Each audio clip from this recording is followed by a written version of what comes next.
fiscally responsible, financial geniuses, monetary magicians. These are things people say about drivers who switch their car insurance to Progressive and save hundreds. Because Progressive offers discounts for paying in full, owning a home, and more. Plus, you can count on their great customer service to help when you need it, so your dollar goes a long way. Visit Progressive.com to see if you could save on car insurance. Progressive Casualty Insurance Company and Affiliates. Potential savings will vary. Not available in all states or situations.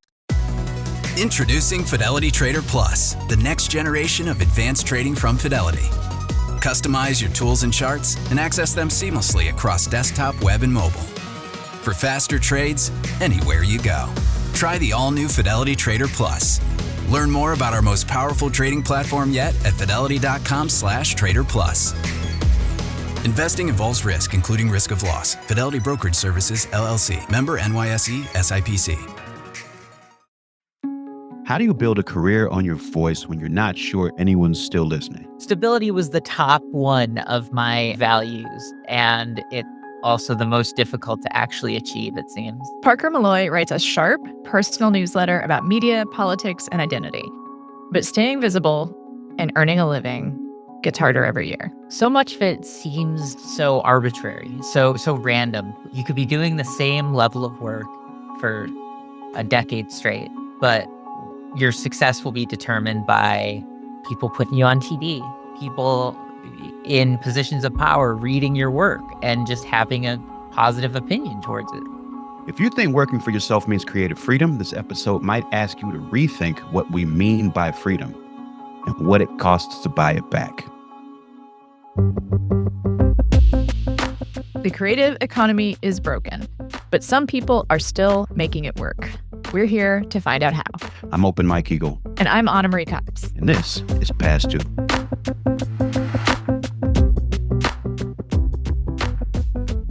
Welcome, Parker. Thank you for so much for supporting basically everything I ever do that I ask you to support. I am your number one fan. Wow. You know, you might be.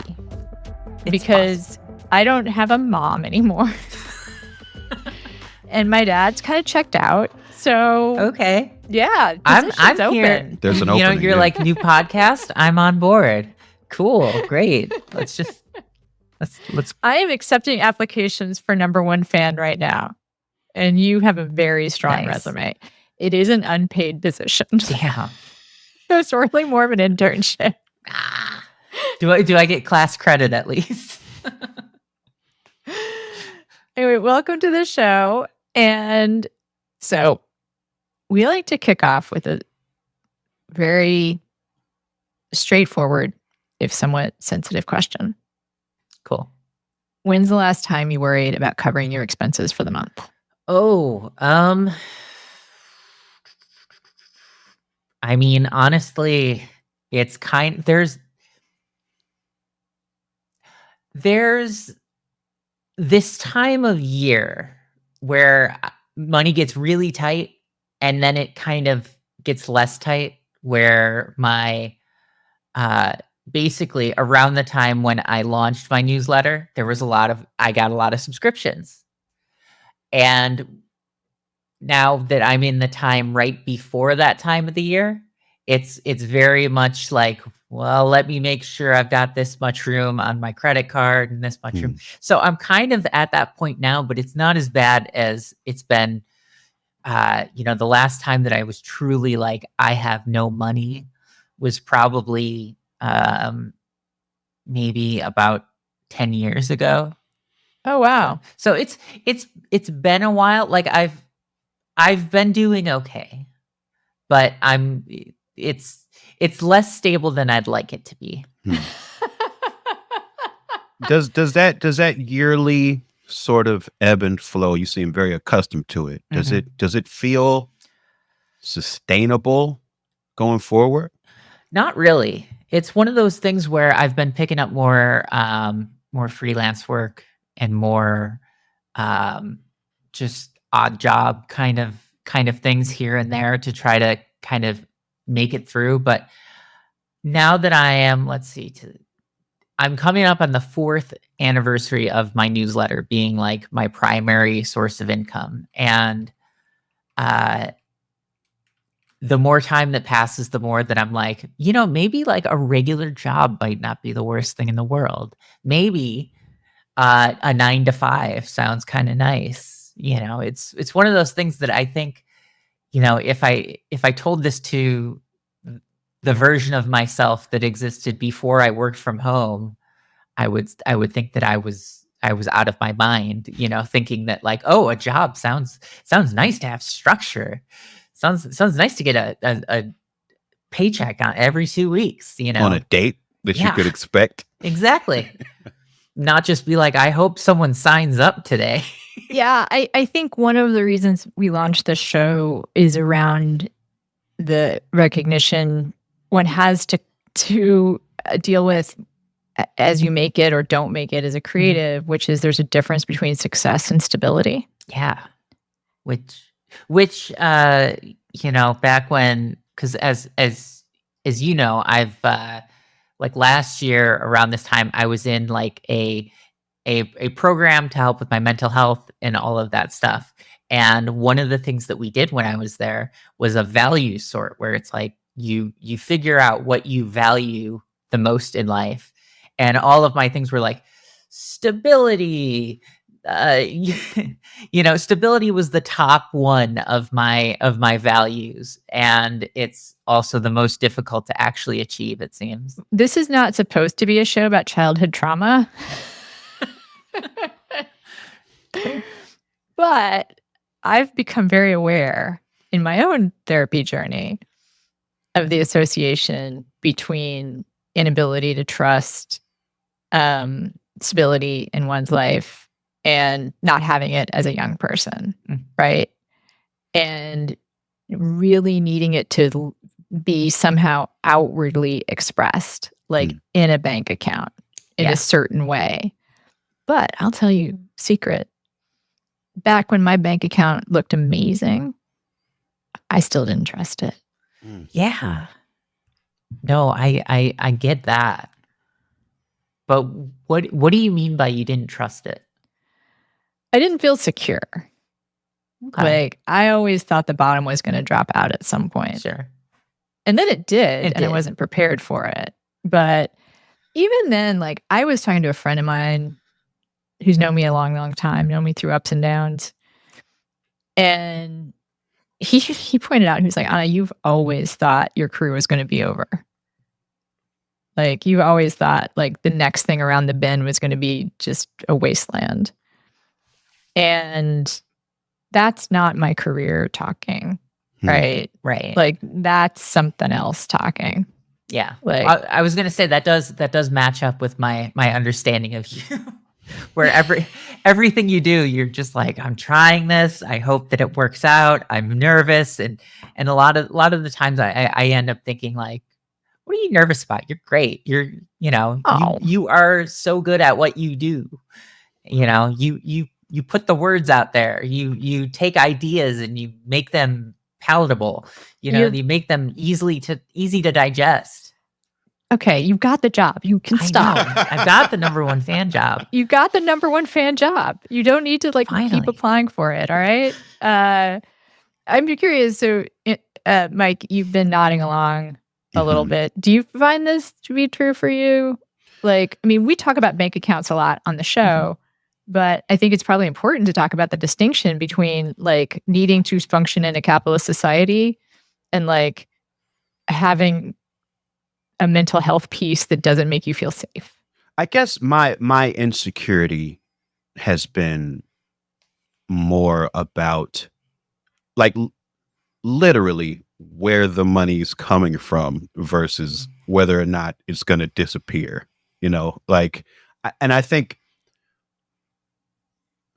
the nature of my career as a musician primarily has just meant that, like, 75% of the money that I get literally feels like it falls out of the sky. Like, I get emails that are like, oh, this is an amazing offer. And I just don't know when those emails are going to happen or not. And I do my best to try to generate it and make products and put stuff out to encourage those opportunities to happen.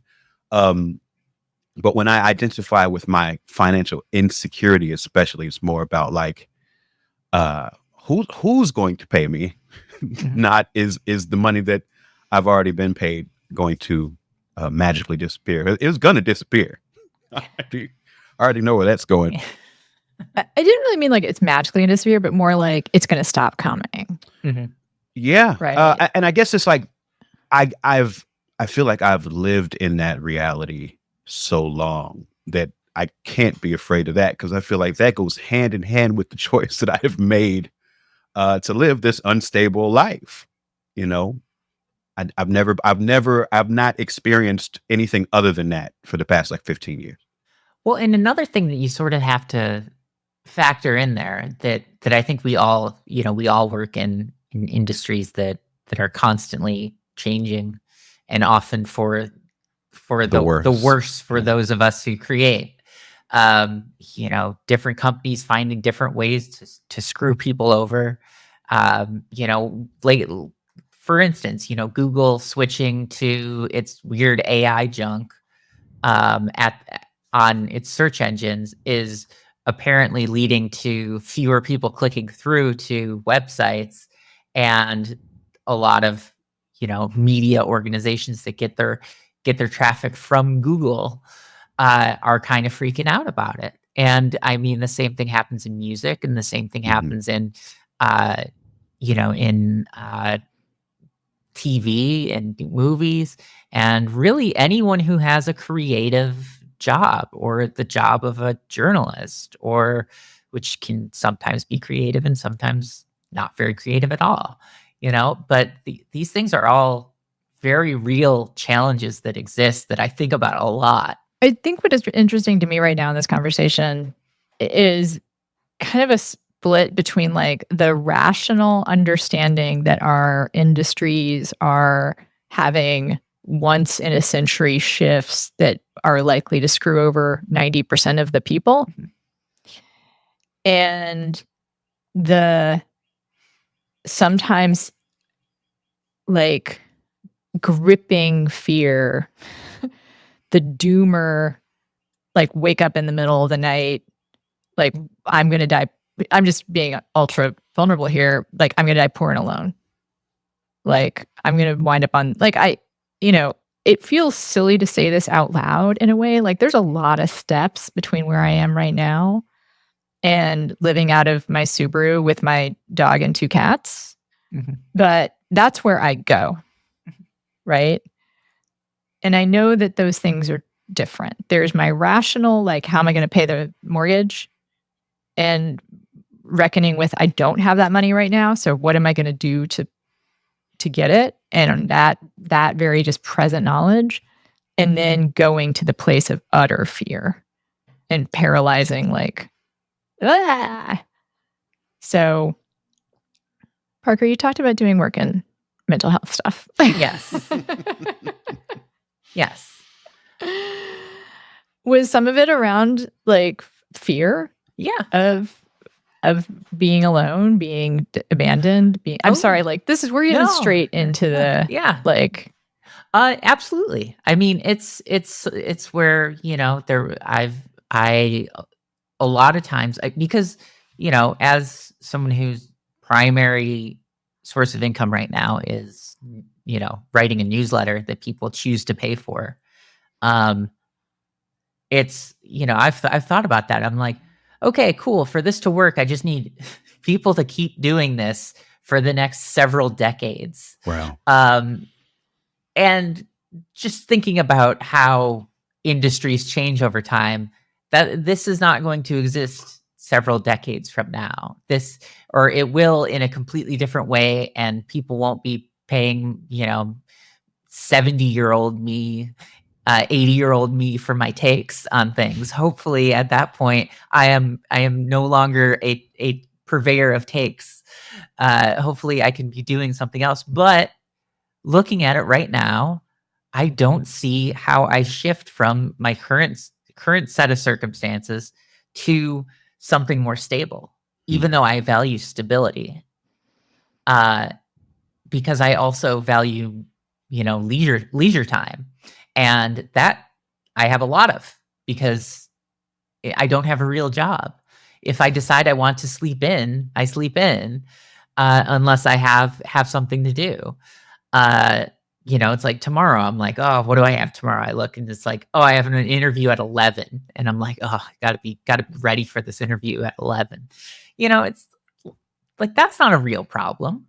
But it's a problem that I think that I've become used to this current grind when I know that I will eventually need to shift to something more stable. You mentioned earlier thinking about the idea of, oh, maybe I do go get a regular job because of the stability. Do you have an idea of a regular job and with the current industry and the state Mhm. that it's in, something that would be fulfilling for you Yeah. to some degree?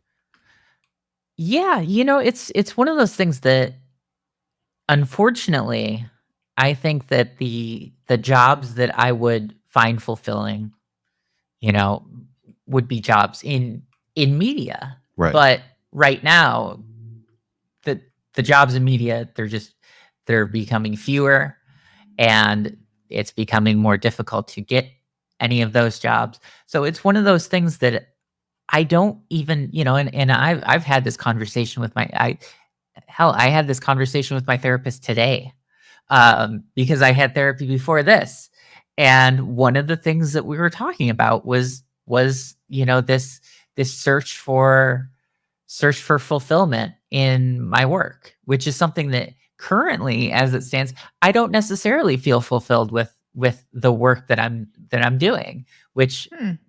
makes me just kind of think about everything, Well, think do it. you just to specify, do you mean creatively fulfilled or do you mean any other sort of I fulfillment? mean, mostly in a sense of having a feeling like I have a purpose, Hmm. because Huh. that purpose kind of often feels like it's missing. Like I think part of it's just, maybe being a little down on my own work and just kind of seeing it as inconsequential and stuff like that. But it's like I understand that it can, my opinion on something can change someone else's opinion on something, because I get emails every once in a while from people who are just like, "Hey, I read this thing you wrote and I really agree." And that's great. And that makes it feel worth it. But it's the rest of the time where I'll get angry emails from people who disagree with me, or I'll just watch the paid subscriber number kind of tick down, maybe go up, then go back down. All of these things, uh, just come with this, really a challenge to my own sense of being. Okay. Yeah. Is the position for number one Parker fan open? Because I would like to apply. Okay. You can apply. I'll allow it. Because you're doing really great and important work, in my opinion. And I think that your little blind spot about that is one that's really resonant for me. So part of me just wants to like lay out the argument about how Parker is important, right? How Parker's work is important. And I think about the term, like you didn't invent it, but sane washing is like the thing you dropped into the, political discourse that has been taken up by others. And it's not like, as Parker Molloy said, when we translate Trump gibberish to normal speech, we're sane washing. But what an important concept to have like generated, right? And- like that alone, like you have pushed forward media criticism in a really big way. And then I think the analysis that you've done about different trans issues has been really important, including especially what you've written about trans people in sports, because you have a very nuanced take on that, that I think helps people who may have that instinctive, like, well, I don't know about boys and girls sports. And yours is like, well, look, let's talk about what boys, when, like when do hormones enter the picture? What level of competition? Like you lay out, you kind of do a good faith argument about that, which I think is really important because I think some people do enter into that particular debate with good faith, right? Sure. Like they're really actually asking, they're not just asking questions, right? Like, well, and one of the reasons that I do that I try to approach it from that point of view is because I think that in a lot of the big national discussion of the issue, of the topic, it's presented as one side wants a total free for all and the other side wants zero trans people to participate at all in society, let alone sports. And I'm trying to show that it's a straw man argument that people want total free for all. It's like, no, you have to, you have to have some rules in place, some standards in place. And, if someone can meet the standards, or if we're talking about, if we're talking about people who are just, playing recreational sports, it's like, let them play. Or like 6-year-olds or whatever. Like that's the one that I don't get when we're talking about like pee-wee soccer. Like, I don't know. Like, but I want to say more. Okay. Because it's important, because we could spend some time on that because it's fascinating. But my larger point is Parker is just focused on how, like, not on facts, but on how it feels to be Parker doing this stuff. Right? Mm-hmm. Which is totally valid because I'm there too. Yeah. Which is that it doesn't feel like it makes much of a difference. And my only metrics, and I'll speak for myself, my only metrics for knowing how important my work is are either in my bank account or in my mailbox. Mm-hmm.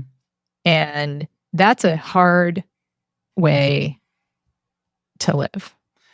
Yeah. It's, I mean, and that's a good point. And that's another thing about, working for yourself. You don't have someone directly above you being like, great job, giving you like, and that's something that I feel like I've missed out on, having, a good manager above me in some way. Obviously, we've all had bad managers and bad supervisors, but I think that, there's real value to having people who will reaffirm that what you're doing is important. That I think that as someone who works almost exclusively just by myself, it's easy to, I guess, have that sort of blind spot.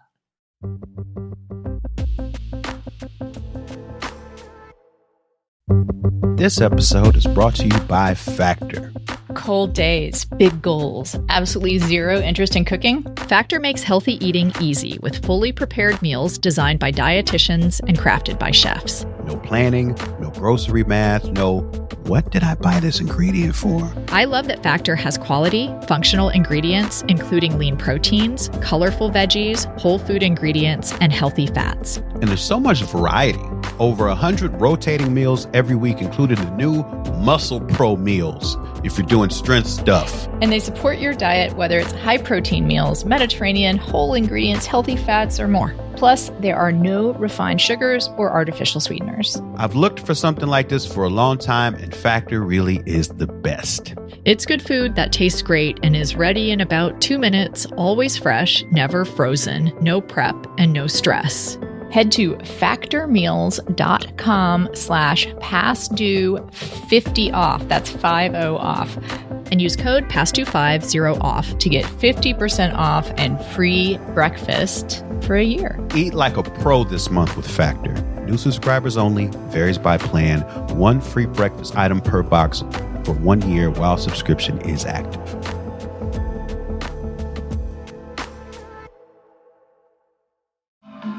Next up, a laughing session from The Laughing Cow. Now, unpeel a wedge of The Laughing Cow light spreadable cheese, a delicious snack with 2 grams of protein and 25 calories per wedge. It's a little different for me. I feel like just making music, you do have to interact with other people more, even though I do it in one of the most isolated ways possible. Like I I get beats from people. I write my songs by myself. I record myself. I do a lot on my own. So I understand it in that context. I do feel like the medium is just a little bit more inherently communal. And I get a feedback that as I sit here, I find myself wishing that y'all could have concerts where, where y'all could read your pieces and people could hoot and holler and speak along. Cause I think that is another, important difference. I do get to go places where people pay to come see me do the thing they like and have this experience where there's this feedback that's like very affirming. And like I remember, the album I put out in 2020 that I couldn't tour. That one felt weird because I wasn't able to go and see and hear the person come up to the merch table and say, "This song made my day," So I identify with exactly what y'all are talking about. I just my experience of it is a little different. Yeah. I think that's really interesting. And I agree that it would be great to have places where journalists could go and like feel they got Feel the love. feel the love. Yeah. I was gonna try to make some joke. I mean, like conservatives have like CPAC.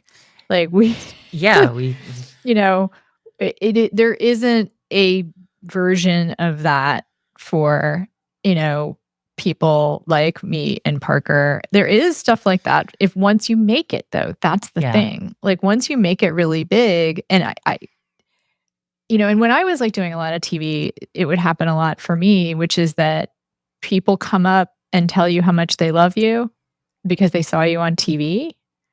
And it's so weird because it's see, okay, now we're going to get back to the other thing that I really want to talk about, which is that I could never accept that as real. And here's where I think it's on a problem and not even a bank account problem, right? It's can I be my amazing boss telling me that I'm doing a great job? Can I also disassociate the amount of feedback I get from my own feelings of my self-worth, right? Because again, when I'm doing great, I was about to say it's easier for me to believe in my own inherent value, but you know what? Again, this is something that predates whatever career instability I've had, as Parker knows. See, unfortunately, I've known Parker long enough that I'm getting the same feedback from her that I got from my other friends, which is, Anna, you have always worried. And see that to me though, that goes like there's this very real thing about checks, cashing and clearing and how many subscribers you have or don't have. And then there's that other piece about, am I just going to be okay? Like, am I okay? Right. Yeah. Well, and so much of it seems so arbitrary, so random. You could be doing the same level of work for a decade straight, but your success will be determined by, people putting you on TV, people in positions of power reading your work and just having a positive opinion towards it, or a negative opinion to really, shake things up. And it's that, I think, is what's so tricky, because it's like when I'm having success, it's not that I'm doing better work. I'm doing the same level work that I've been doing since wasn't making any money. And, I've improved over the years, obviously, but it's something where, it's weird to not feel like, wow, this thing I wrote was really great, and I am being rewarded accordingly for writing this thing that I think was really great. But no, it's like I'll get calls from different media outlets and stuff like that, places, podcasts that want to have me on to talk about things that I've written. And some of the times, the things that places want to talk to me about are the little articles that I just kind of type and send off real quick without really thinking through them. So it's one of those things where it's just all this time later, I can't figure out what makes something successful. I have a question that's emerging, especially given what you just said about, like, one of your metrics is if you're getting that sort of external validation from, somebody wants to, quote this or put it in, Yeah. or have you on television or something. Is that like, is that made a lot more difficult by the fact that your main mode of expression right now is very siloed with the newsletter? So like the work that you're releasing is maybe just that much harder to access for the people who might give you the external validation. Hmm. Yeah, it's kind of interesting because before doing the newsletter, I was working at Media Matters, which was, it was definitely more of an established brand that, people working in media were aware of. And it kind of, I felt like it lent some credibility to to me and my arguments that I'd make. And then, when you kind of go solo, suddenly it's just like I'm just the equivalent of a person shouting on a street corner and hoping someone hears my message. And it's harder to get those, get that external approval when you are the person yelling on a street corner as opposed to someone at a respected institution of some sort. This might be another of those places where there's like a disconnect between the way that our sphere works and maybe how Mike's sphere works. So I'm curious, Mike, like have you always just been the crazy person shouting on the street? Like, is that just how the music industry works? Even before there was money involved, I was just literally rapping loudly on a street corner. Yeah. Yeah, I suppose that is actually one of the modes of broadcast. Yeah. For rap music. So what is the external validation for you? Like, you talked about concerts. That feels like warm and fuzzy and like cool. But I think when people show up, it's great. Yeah. But like the thing I keep thinking about, because we've already done some therapy talk here, is my therapist working on something with me about like not needing that external, like trying to just like summon my voice is worthy no matter what, because even the external validation, I mean, it's never going to be enough if you're it's never going to not fill the void convinced of your own validity, of your own worth. So I'm curious to guess two things. One is like, what does external validation look like for where you are? And then two, like, how do you navigate between knowing that that's great and needing it because it got the dollars associated with it, and then also being okay without it? So the part of the problem with music is that it's at least in how people consume it now, through streaming, everybody's like success level is very apparent. Right? Like, you look at people's social media followings, you look at how many monthly listeners they have on Spotify. These numbers go up, they go down. They're fucking infuriating most of the time. And we're sort of constantly sitting with them. Like, when I go to book something, my number of monthly listeners is a part of that conversation. Like it's very central to how the business works now. And so my therapy work is really more about like not allowing those external metrics to be the definition of who I am.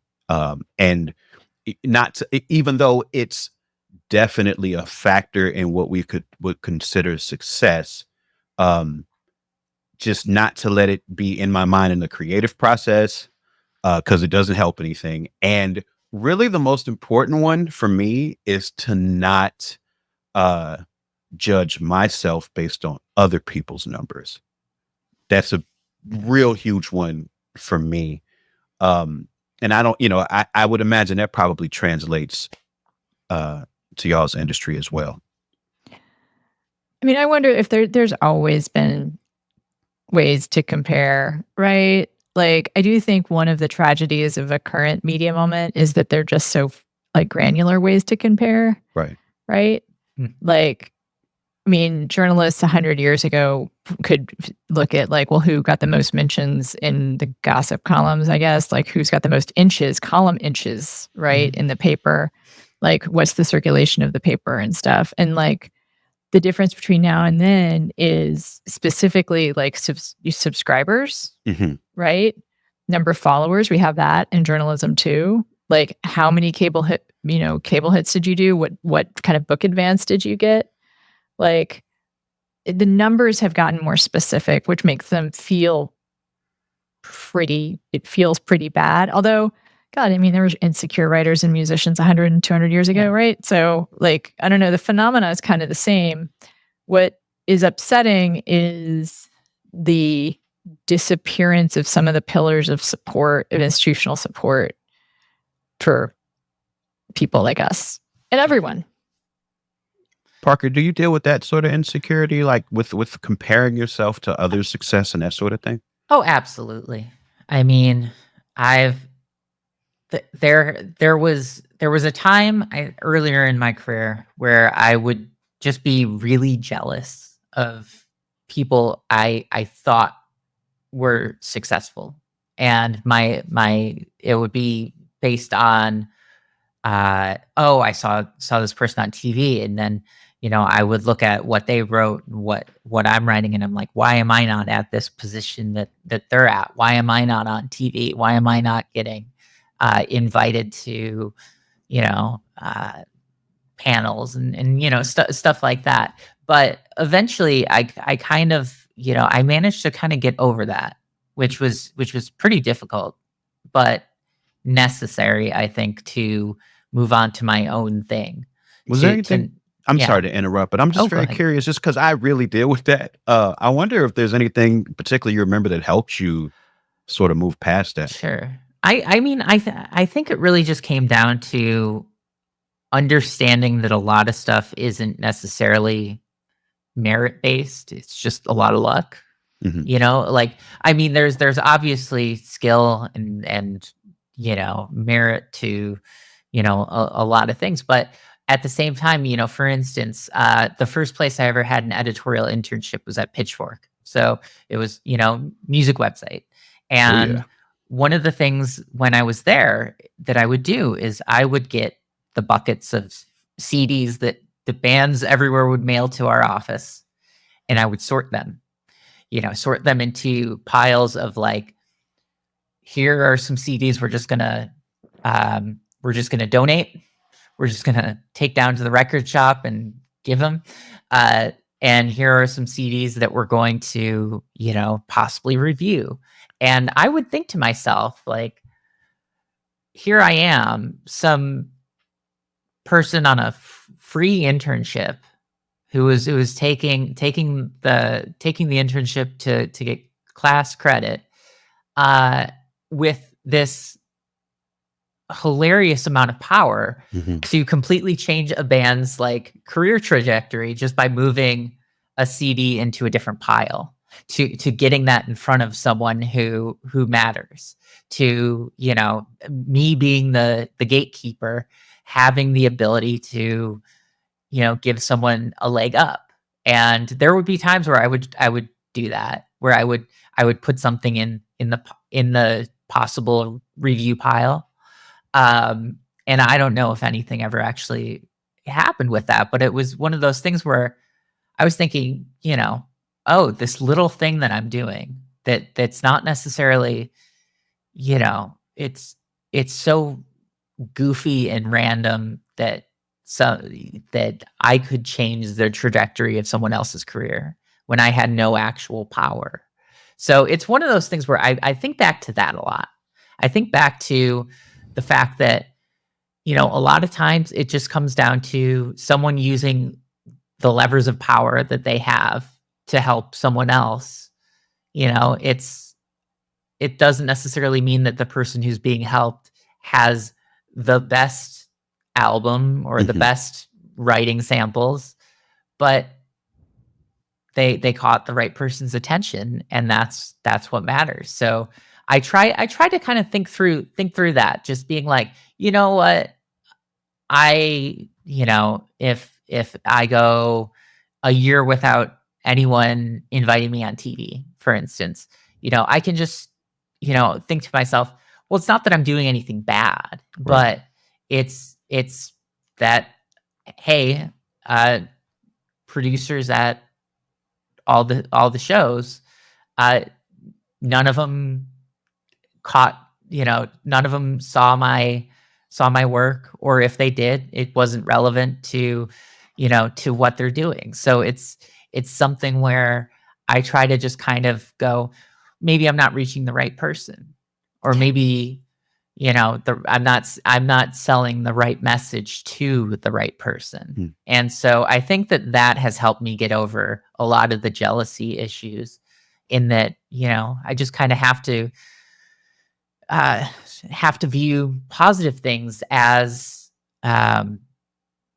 view positive things as kind of a bonus, as opposed to like a goal. Because if I set a goal for myself, let's say if I set a goal to be to have two op-eds in the New York Times in the next 6 months or something like that would maybe be a reasonable goal. But it comes down to, do I have anything interesting and on topic to contribute to discourse that would, Parker, do the people who write op-eds for the New York Times right now have anything interesting to offer to the discourse? Often, no.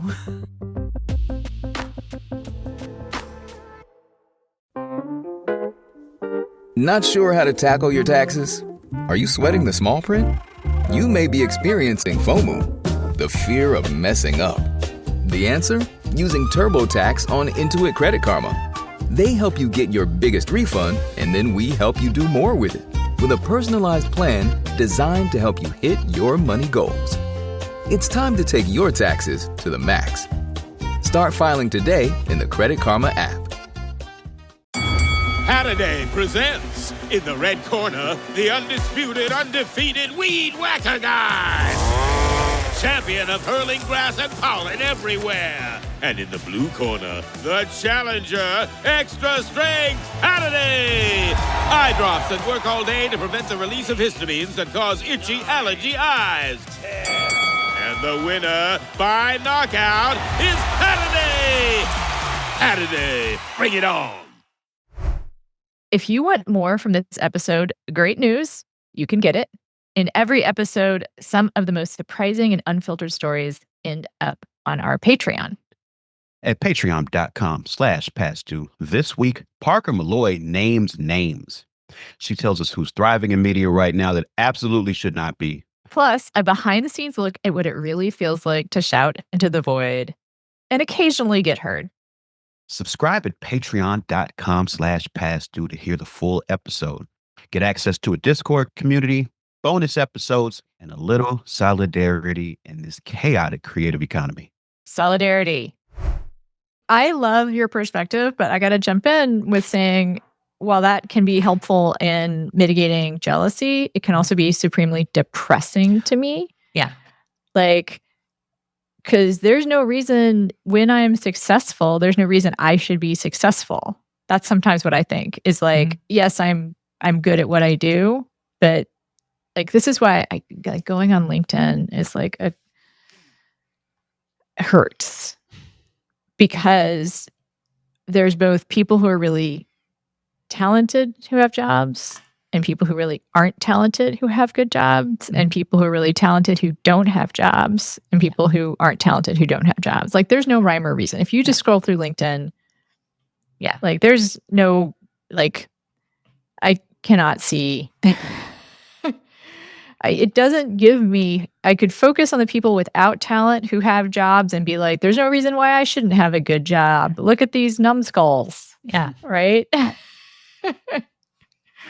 Or I can think, look at these numbskulls.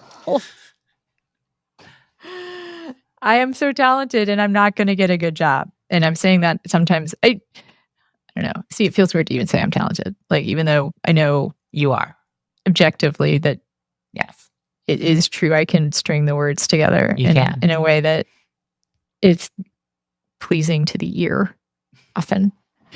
You know what? Although I don't read my work enough out loud, Mike. You don't. You in front of an audience of people who've Yeah. been drinking. You really should Yeah. add that. It'll help. I guarantee it. But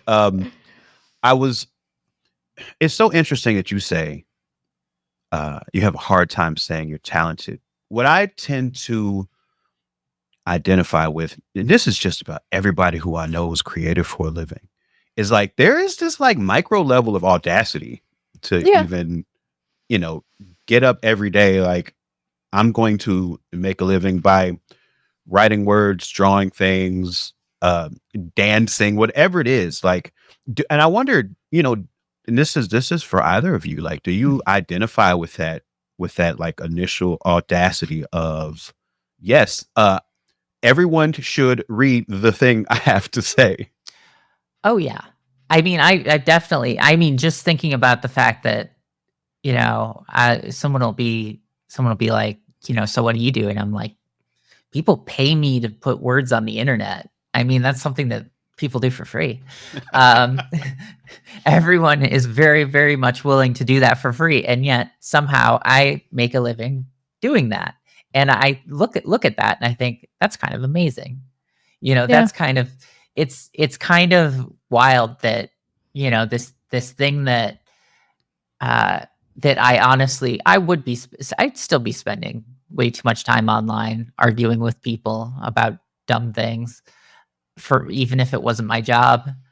But it is my job, not necessarily to be arguing with people, but to be contributing to the overall info environment that we have. And I think about like how wild it is that that's my job, and there is some audacity to that, to being like, I get to do this, and I think people should read what I wrote, and I think that's kind of neat.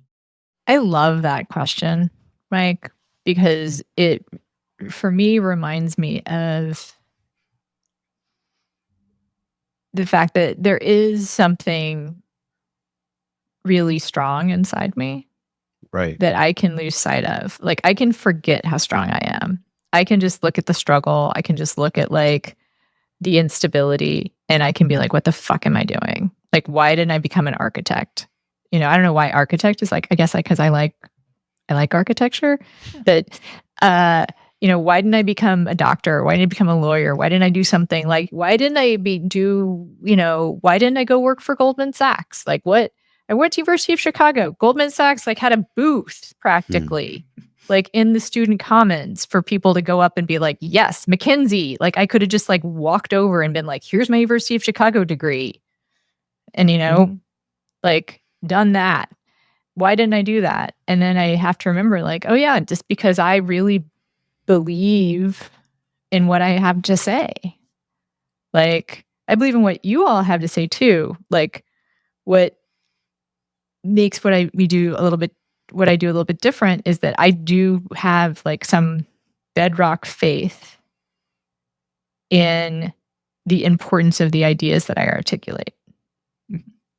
And I'm going to say that, I think maybe Parker, I don't know if you're with me on this, but like, it's more important than it's not even just that someone has to say this. I really do believe that sometimes it's not so much even that I have to be the one, that like someone needs to stand up for this idea. Yeah. Oh, absolutely. Like I'm more than happy to just share someone else's work. I've come from a place where I go from being like, I wish I would have come up with this idea or something like that. Or I wish that I would have written whatever article.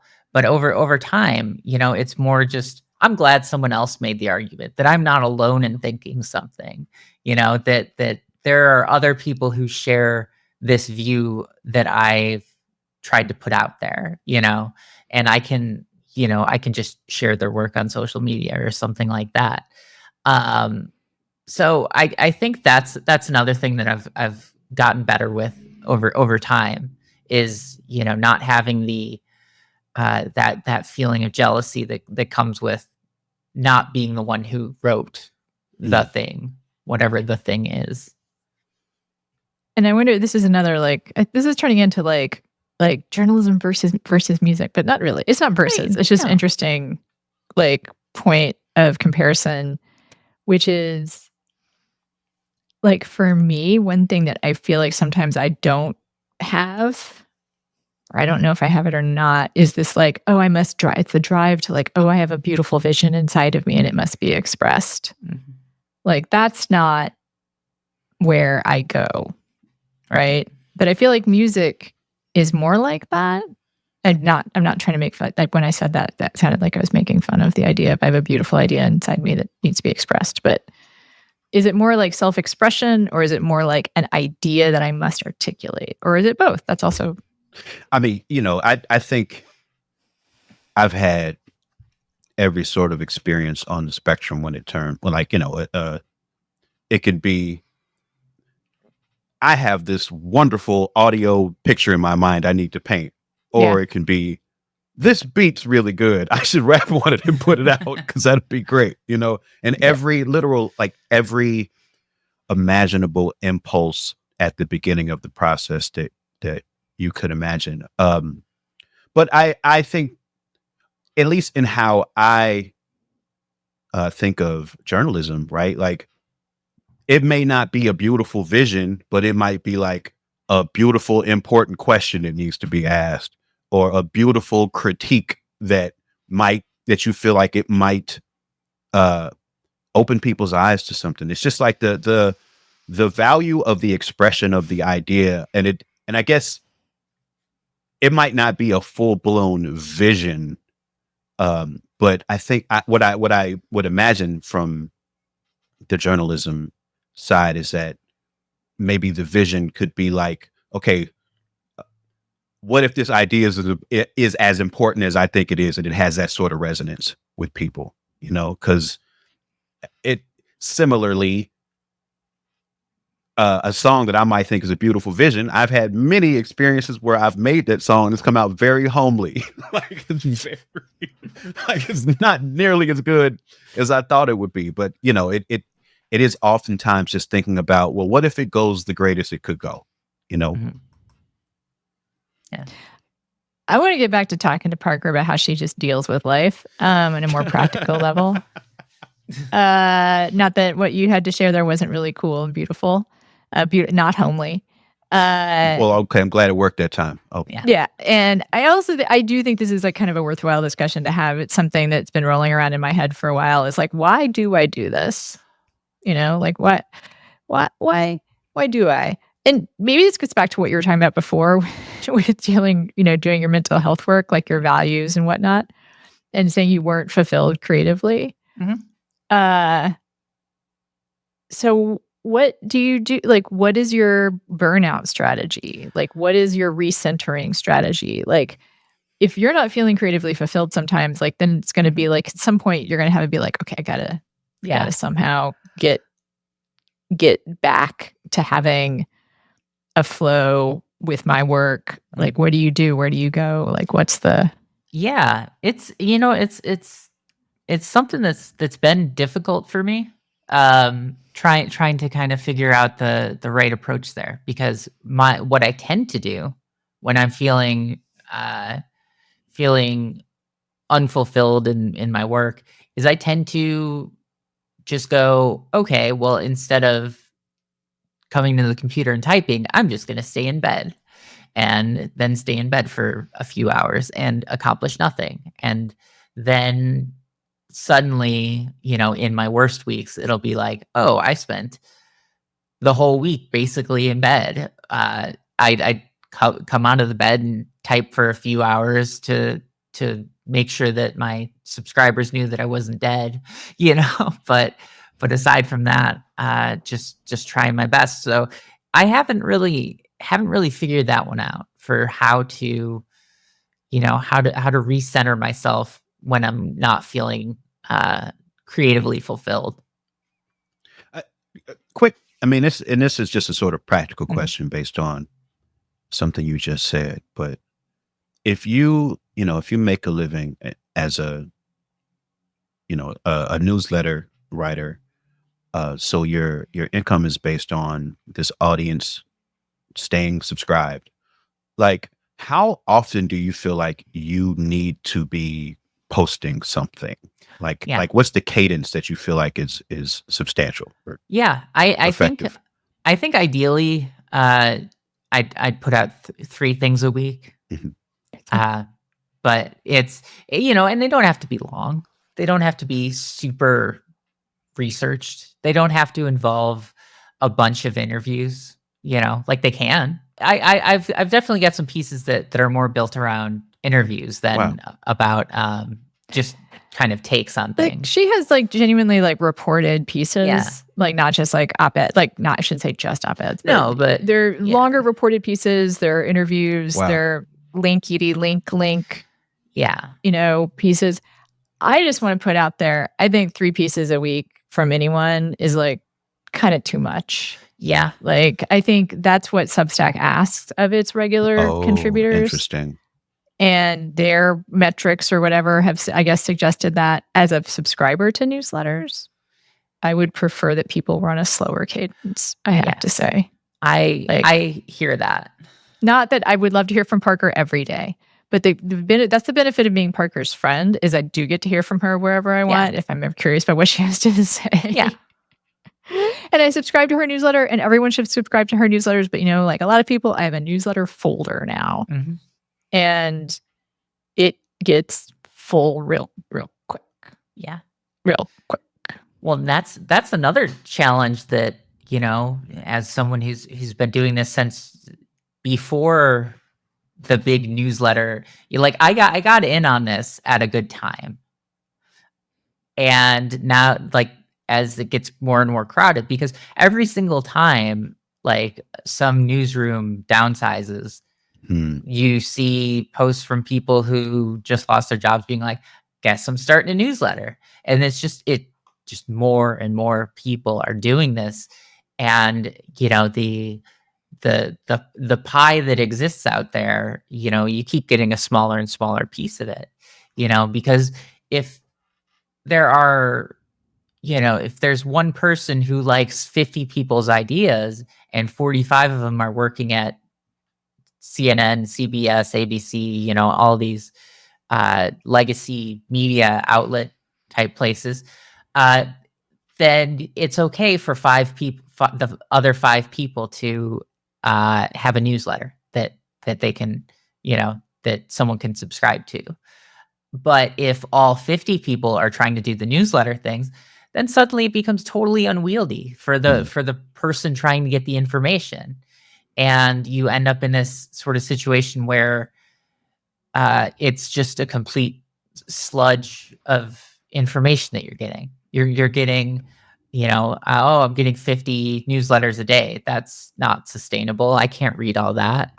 And a lot of times people force things out into the world that don't necessarily need to be out there. I mean, when I write something short, I try to write it, or I try to write things in a way that lets people know, here's what you're getting right up front.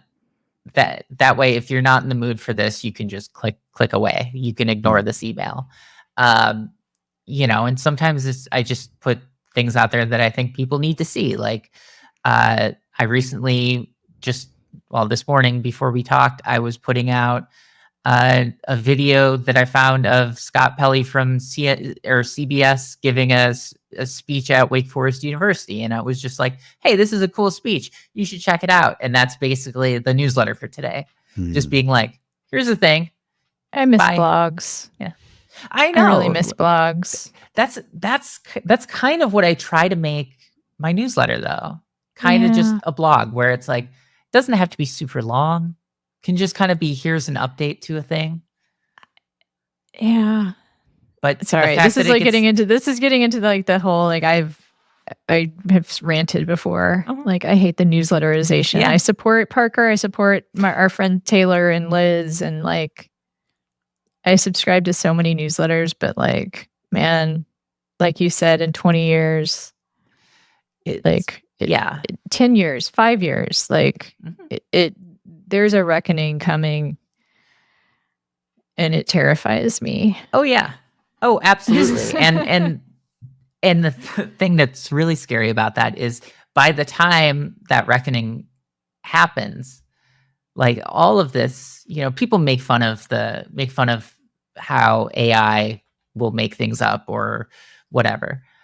The technology is getting better, and it's going to increasingly be used to replace journalists in a very kind of scary way. And I don't think that people in media have really come to terms with that just yet. Like those of us, working independently, or people working at newspapers, for instance, it's like they haven't come to terms with it. But then again, what does it mean to come to terms with something that's going to be completely beyond your control? That gets back into the mental health stuff, where you have to try to make peace with a world that's sometimes not very kind to you. That's not very kind to your industry, to your creative pursuits. Well, as we come to a close, we have to do something that on our Financial Challenges podcast here is probably the most important component, which is we ask our guests to plug what they do. Yeah. So I write a newsletter called The Present Age, and you should go subscribe to it. The website is readtpa.com. But yeah, it's there. The newsletter's free. I recommend if someone sees my newsletter and thinks, is this for me? They sign up for free, and hopefully they like it enough to eventually pay me for it. And if they don't, that's cool too. Most of my subscribers, the overwhelming majority of them, are just free, and I love them all the same. Thank you, Parker. Also, you do appear occasionally in the New Republic, where I am also. I do. And I am proud to share virtual pages with you. Yes. And you're on the socials, and you have some cute pets. I do. So, come find me on the socials. Mostly on Blue Sky these days. But, I pop my head in the other places, even if I don't post much. Anna, plug away. If you like this podcast, you might appreciate my political science and science fiction podcast, where I also talk about capitalism a lot. We did the whole season of Andor, and now we're catching up on some summer blockbusters, including Sinners and Thunderbolts. And of course, I have the newsletter at newsletter.annamaricox.com. I'm going to have to get hip to that podcast. Y'all got to teach me about Andor. I am so happy to talk about Andor basically anytime you want. Like, just call me and we can do it, or, text me. I can send you some thoughts. My latest newsletter has a bunch of Andor thoughts in it. See, it's just waiting for me to get hip. Yep. So this is out on the 11th, and I have just put out a single and announced a forthcoming album that will be out July 11th, but the single's out now, and you can pre-order the album digitally or on vinyl. And I got a bunch of tour dates that are already announced, and I guarantee you sometime this year I'll be coming to the town that you're in. You're coming to Austin. We're gonna actually meet for the first time, so we should take pictures and stuff. We'll do that. I think we will. I think we definitely will. Thank you so much, Parker. Thank you for showing up as your full self, which I'm not sure if you know how to do otherwise, but I still really appreciate it. Thanks. All right. Thank you to the listener for listening to Past Due. And you can find us at pastduepodcast.com and on Instagram and Blue Sky at Past Due Podcast.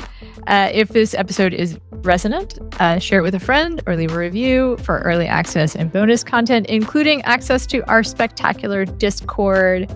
Support us on Patreon at patreon.com/pastdue.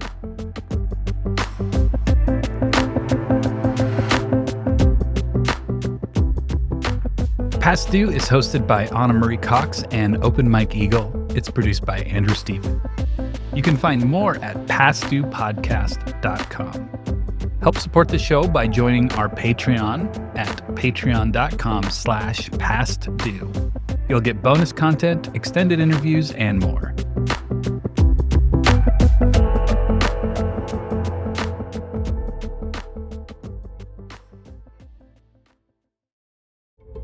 Sometimes it feels like red and blue states are just as divergent as post-World War II East and West Germany. So what can the US learn from German political history in order to create a more perfect union? Find out on the new season of The Future of Our Former Democracy, the Signal Award-winning podcast for more equitable democracy and large media. Hosted by me, Colin Cole, and Heather Villanueva. It's time to rethink democracy. So follow The Future of Our Former Democracy wherever you get your podcasts.